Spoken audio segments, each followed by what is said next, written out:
धूम्रपान, नशा करने वाला, इनको ज़्यादा किडनी का कैंसर होता है। और लेडीज़ को बहुत कम पाया जाता है, दुगनी मात्रा में जेंट्स में ये किडनी का कैंसर पाया जाता है। और ब्लड का मैंने बताया कि पेशाब के रास्ते ब्लड का आना शुरू हो जाता है। अच्छा। ब्लड आ रहा है जी, मतलब हम अपनी नग्न आंखों से नहीं देख सकते। आँखों से नहीं देख पाते। 6 कीमो करवाई थी, 6 साइकिल चली थी। 6 कीमो करा दी थी, यानी कि उनकी स्थिति काफ़ी ज़्यादा गंभीर हो चुकी थी उस वक्त। जी हाँ, बिल्कुल सही सुन रहे हैं आप। ये सभी जानकारियाँ आपको मिलेंगी इसी रिपोर्ट में। इन सभी चीज़ों से पहले हम आपको किडनी कैंसर के बारे में कुछ महत्वपूर्ण बातें बताते हैं। कैंसर एक खतरनाक बीमारी है जिसमें शरीर की कोशिकाएं अनियंत्रित रूप से विभाजित होती हैं। अब किडनी के बारे में बात करें तो किडनी हमारे शरीर का बहुत महत्वपूर्ण अंग है। ये खून को साफ करने से ज़्यादा भी कई काम कर सकता है, लेकिन किडनी फेलियर और किडनी कैंसर के मरीज भारत में लगातार बढ़ते जा रहे हैं। अमेरिकन कैंसर सोसाइटी के मुताबिक किडनी कैंसर 10 कॉमन कैंसर में से एक बन चुका है। 48 पुरुषों में ये एक पुरुष को प्रभावित करने की क्षमता रखता है, वहीं पर 83 महिलाओं में ये एक महिला को प्रभावित कर सकता है। आखिर इससे कैसे निजात पाया जाए, इस सवाल का जवाब जानने के लिए नेशनल खबर की संवाददाता प्रज्ञा झा पहुंची आरआर आयुर्वेदिक हॉस्पिटल, जो मौजूद है हरियाणा के अटेली मंडी में, जिसके चेयरमैन आयुर्वेदाचार्य रमेश जी से प्रज्ञा झा ने बातचीत की। तो आप भी सुनिए इस साक्षात्कार का खास हिस्सा। तो चलिए अब शुरू करते हैं इस खास रिपोर्ट को। जैसे कि हमने आपको शुरुआती दौर में बताया कि आज की इस खास चर्चा में हम आपको किडनी कैंसर के बारे में जानकारी देंगे। तो किडनी कैंसर जो है किस तरीके से ये बढ़ती है, इसके सिम्टम्स क्या हैं, इसका इलाज क्या है, इसके बारे में हम आपको जानकारी देंगे। अभी नेशनल खबर की पूरी टीम जो है हरियाणा अटेली मंडी जिला महेंद्रगढ़ में मौजूद है, और ये जो आप पूरा सेटअप देख रहे हैं ये है आरआर हॉस्पिटल। मेरे साथ यहाँ पर आरआर हॉस्पिटल के आयुर्वेदिक हॉस्पिटल के चेयरपर्सन मौजूद हैं आयुर्वेदाचार्य रमेश जी। सर, सबसे पहले स्वागत है आपका। धन्यवाद मैम। और जैसे कि हम चर्चा करने वाले हैं किडनी कैंसर के बारे में, तो किडनी कैंसर होती कैसे है और किस तरीके से इसकी ग्रोथ हो रही है, लगातार केसेस बढ़ रहे हैं? किडनी, देखो, कैंसर तो मैंने बार बार अपने आपके चैनल के माध्यम से बता रखा है कैंसर होने के क्या कारण हैं। यह सामान्य रूप से जो है कोशिकाएं वृद्धि होने लगती है, उसमें इंक्रीज होने लगता है तो कैंसर बनता रहता है। तो इसी प्रकार से किडनी का कैंसर है। किडनी के कैंसर का बनने का कारण है मेन मोटापा है। मोटापा या धूम्रपान, नशा करने वाला, इनको ज़्यादा किडनी का कैंसर होता है।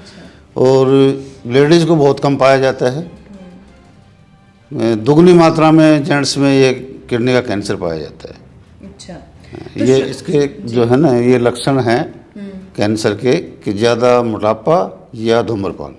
ठीक है सर। ओबेसिटी के तो और भी कई कारण होते हैं कि जैसे डायबिटीज़ हो सकती है और तमाम चीज़ें होती हैं, तो किडनी पर मोटापे का कैसे इफेक्ट पड़ता है?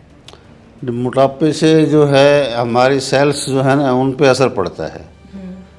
किडनी हमारे ब्लड को प्यूरिफाई करके वेस्ट जो प्रोडक्ट है उनको बाहर निकालती है। अब वो जब सक्षम नहीं होती बाहर निकालने में, तब उसमें पेशाब के रास्ते ब्लड आना शुरू हो जाता है, लेकिन वो नज़र नहीं आता, लालपन होता है कि माइक्रोस्कोप से ही पता लगता है कि भाई ब्लड है। अच्छा, ब्लड आ रहा है जी, मतलब हम अपनी नग्न आंखों से नहीं देख सकते। आँखों से नहीं देख पाते।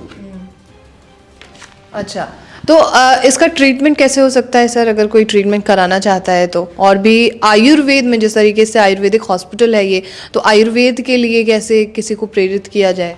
नहीं, पहले तो मैं बताऊं कि इसकी पहचान कैसे करें। हाँ। कि जैसे कूल्हे से लेके ये कमर का पसलियों तक, इसके बीच के भाग में यहाँ दर्द होना शुरू हो जाता है, जिसको ये होता है। और ब्लड का मैंने बताया कि पेशाब के रास्ते ब्लड का आना शुरू हो जाता है, तो ये बुखार आ जाता है। ज़्यादा दवाइयाँ हम लेते हैं, एंटीबायोटिक दवाइयाँ खाते हैं, फिर भी बुखार नहीं उतरता, तो उसको अपनी जांच करा लेनी चाहिए उस रोगी को। अच्छा। रही इसके ट्रीटमेंट की बात, तो ट्रीटमेंट के लिए तो हमें बहुत सी सावधानियाँ रखनी पड़ती हैं। कुछ टिप्स होते हैं जो अपने घरेलू नुस्खे हैं, उनका आदमी को जो पता लग जाए कि भाई, तो उनका इस्तेमाल आदमी कर सकता है। एक तो फाइबर वाली चीज़ों का इस्तेमाल ना करें, प्रोटीन वाली चीज़ें ना खाएं, जैसे नॉनवेज है, जी और दूध है, दूध के प्रोडक्ट हैं, ज़मीन से जुड़ी हुई सब्जियां जो ज़मीन के अंदर पैदा होती हैं जिसमें ज़्यादा प्रोटीन होता है उनका इस्तेमाल ना करें। जी तो इनसे ऐसे ही बचाव हम इनसे कर सकते हैं। पानी घूंट घूंट करके पिएं और कम मात्रा में पिएं, एक बार में पेट भर के पानी ना पिएं क्योंकि किडनी पे प्रेशर बनता है। इसी तरह से क्रिएटिनिन बढ़ जाता है किडनी का, क्योंकि वो किडनी जो है पूरी तरह से काम नहीं करती और उसको बाहर नहीं निकाल पाती है, वेस्ट मटेरियल होता बाहर है, नहीं। जब वो उसको बाहर नहीं निकाल पाएगी तो कैंसर का रूप बन जाता है। बिल्कुल। और जैसे कि सर कई बार देखा जाता है कि कोई भी पेशेंट जो है वो कीमो कराना ज़्यादा बेहतर समझता है, जो अंग्रेज़ी दवाइयाँ हैं उसे लेना ज़्यादा बेहतर समझता है कंपैरिजन टू अगर हम आयुर्वेद की बात करते हैं तो इसकी वजह क्या है? आयुर्वेद में लोगों का भरोसा जो बहुत गंभीर बीमारियां हैं उनको लेकर नहीं है, इसके पीछे क्या कारण है? इसके पीछे तो यही कारण है कि आदमी ये चाहता है कि मैं जो है ना तुरंत प्रभाव से मेरे को रिलीफ मिले, और इसके लिए वो अस्पतालों का सहारा लेता है। जी एलोपैथिक में जाना समझता है कि भाई मैं वहाँ जाके जल्दी ठीक हो जाऊँगा, और ये एक धारणा बनी हुई है कि भाई ये जो है ना लो प्रेशर है, लो प्रोसेस है, सॉरी, जी कि बहुत धीरे जो है आयुर्वेद काम करता है और पता नहीं तब तक मैं जी पाऊँगा नहीं जी पाऊँगा। जी यही एक कारण है मेरे हिसाब से। तो सर आपको क्या लगता है कि जैसे ये जो कैंसर की प्रॉब्लम है या जो अलग अलग बीमारियां होती हैं, हार्ट अटैक की प्रॉब्लम्स होती हैं, ये बहुत तेज़ी से बढ़ने वाली बीमारियों में से है, शरीर में भी बहुत तेज़ी से फैलती है, तो क्या आयुर्वेद कारगर है उन सभी चीज़ों को एक इमरजेंसी को हैंडल करने के लिए? नहीं, इमरजेंसी नहीं, आयुर्वेद जड़ से ख़त्म करने के लिए है। तो जड़ से अगर किसी चीज़ को ख़त्म करेगा तो वो धीरे धीरे स्लो उसका चलेगा। process, हाँ, बिल्कुल धीरे चलेगा। तो उस बीच में अगर किसी पेशेंट को कुछ होता है तो क्या वो एलोपैथ की तरफ जाएगा? हाँ, इमरजेंसी के तौर पे ना कुछ भी इलाज ले सकता है बीच में। ठीक है।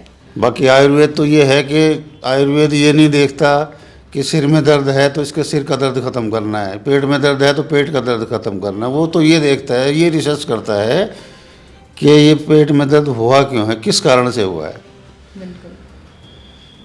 क्या आप एक मतलब आयुर्वेदाचार्य होने के नाते क्या आप किसी कीमो के लिए किसी पेशेंट को प्रेफर करेंगे कि वो कीमो कराए? क्योंकि कुछ पेशेंट ऐसे हैं 3 बार 4 बार कीमो कराने के बाद वो आते हैं आयुर्वेद की तरफ। नहीं, मैं तो ये कहता हूँ कि पहले आदमी को जिसको ये प्रॉब्लम का पता लग जाए, एक तो अपने जांच करवाए, जांच में अगर उसको आ रहा है तो अपने घर में घरेलू नुस्खे इस्तेमाल करे, जैसे बताया कि खाने पीने का परहेज रखे, लाइफस्टाइल में चेंजमेंट करे, फाइबर वाली चीज़ें ना खाएं, पानी धीरे धीरे करके पिए, थोड़ा थोड़ा मात्रा में पानी पिए, पानी को कम से कम 6 लीटर पानी को उबाल ले, जब 2 लीटर पानी बच जाए ना तो दिन भर में उसका प्रयोग करें। ठीक है। कोई भी भारी चीज़, भारी एक्सरसाइज ना करें।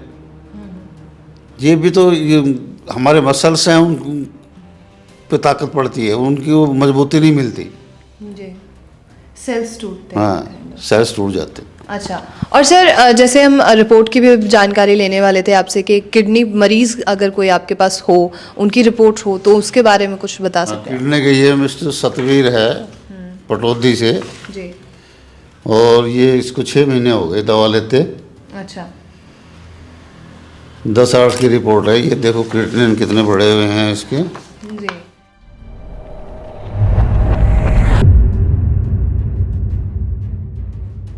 ये 6 तारीख की रिपोर्ट है उसकी, 6 तारीख को दवा लेके गया है दोबारा से वो, जी।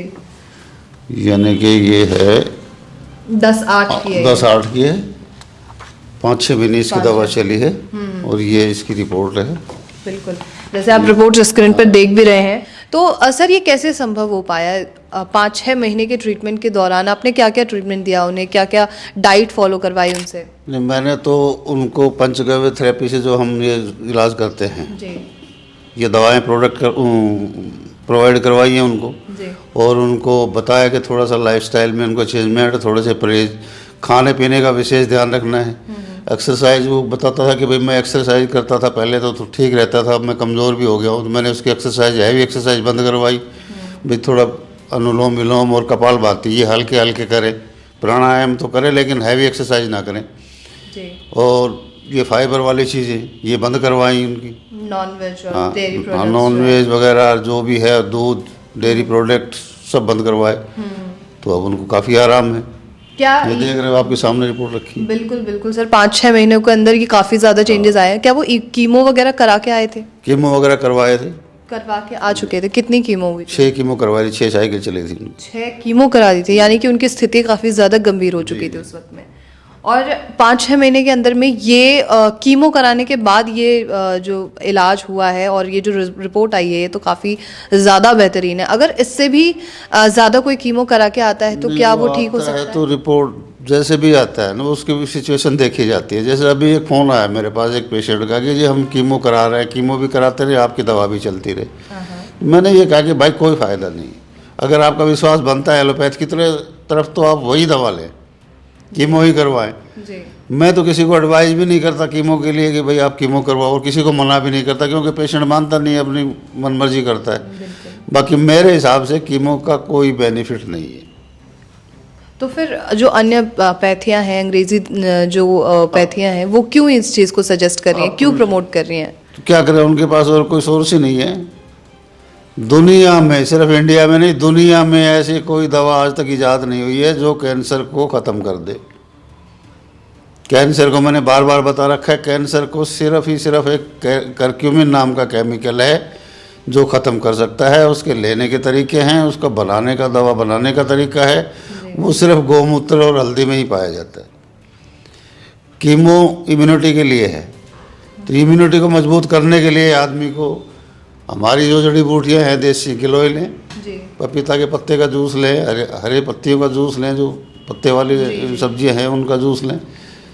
बाकी जो ज़मीन से जुड़ी सब्जियां हैं, गाजर है, मूली है, शलगम है, आलू है, चुकंदर है, इनका इस्तेमाल किडनी का पेशेंट कम से कम ना करे। ठीक है, तो ये थी पूरी जानकारी। Thank you so much sir, बहुत शुक्रिया आपका हमारे साथ जुड़ने के लिए और किडनी कैंसर पे खास जानकारी देने के लिए। और सर ऐसा है कि कोई अगर पेशेंट यहाँ पर आके रहना चाहता है या ऑनलाइन आपसे ट्रीटमेंट लेना चाहता है तो क्या वो ले सकता है? नहीं, हमारे पास रहने के लिए, यहाँ 1-2 दिन रुकने के लिए, हम एडमिट तो करते नहीं हैं, 1-2 दिन रुकने के लिए पूरी व्यवस्था है, खाने पीने की व्यवस्था है।